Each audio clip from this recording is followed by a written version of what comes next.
here are my three takeaways from watching this video and hearing this great insight from this very funny female. Number one, and this sounds trite, but it's not, because it's very useful in life in general, much less dating men, and women need to know this.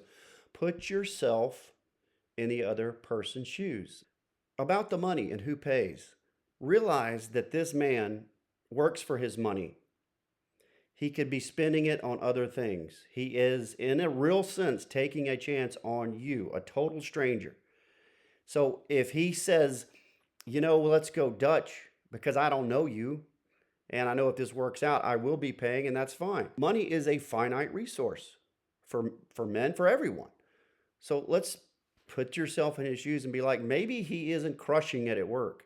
I just think it shows an act of kindness, and we're not wrapped up in who pays, because that's not an indication of character in my book.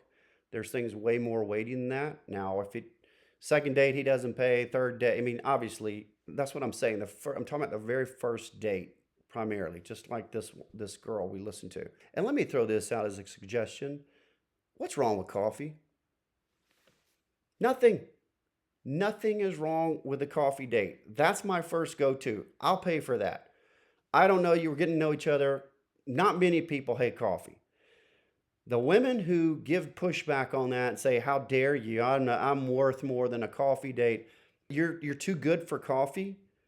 How about something else? Because I think dinner and drinks it's just passe to me. It's lame. What about doing putt-putt? That's fun. What about going on a walk together, being out in nature? How about that? How about gun range? All right, I'm in Texas. Women love their guns here for the most part. You could get all kinds of crazy. How about a museum? So you can avoid the whole money thing altogether if you say, we're going to do something low key. Putting yourself in someone else's shoes also means realize he's probably had some bad encounters, and I want to be on my best behavior so that I don't continue to roll my gender under the bus because I'm going to act a certain way that's going to be negative towards him. Point number two, women, realize the importance of your words. I touched on it earlier. I don't want to rehash all of that. But your words set the expectations for the man.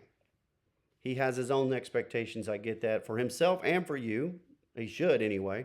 Bring your A game. Bring your best when it comes to how you speak to him, how you address him. Rude, demeaning, biting sarcasm does not go over well. Playful humor is awesome. It's actually very attractive. But just putting a man down, especially in front of people, it says so much about your character that you don't have much of it. Studies are showing it. Men are checking out. Younger men are checking out of dating. And one reason, think about this, part of the feminist movement in this country of ours, this horrible, evil feminist movement, is putting down men. The fourth wave of feminism has been horrible.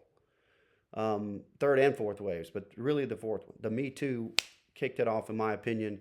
Not only equal to men are less than us. That's really kind of fourth wave feminism, in my opinion, and what other people have said about it. And we're going to take our pound of flesh through our words because you are less than, and men are getting their comeuppance, if you will. Point three, last one. Women, be a master of your own expectations. Don't put it in the hands of a man of what he should expect. You've been very clear, verbally, non-verbally, what your expectations are on these date one, date two. Again, I'm talking about those initial dates, those really maybe first two. Say what you mean and mean what you say. And believe me, do I see that on dating profiles and everything. I wish men would say what they mean and mean what they say. Well, that goes for women as well, right? Should. An expectation can come across also in how you behave. Let me get to the expectations of past the first date. We talked about that. If you're setting expectations that you grill this man, as I have been on a first date, and the women are treating it like an interview, and they got to know all this because that's an absurd level of expectation. You're trying to get everything answered so that you're not bothered by date two, versus letting things happen organically. Yeah, ask some key questions, especially if it's the most important stuff. Yeah. You may even do that on a phone call before you meet. That's what I would suggest. If you're the type, your expectation is, I will not go on a second date with you unless you drop all others. In this dating climate, I don't think that's going to work. It has to be such a moment. Angels singing, wind is blowing, you know, that kind of thing for you to go, yeah, we both know at the end of date one, this is it. Until next time, stay alert, stand firm, show courage, and be sound.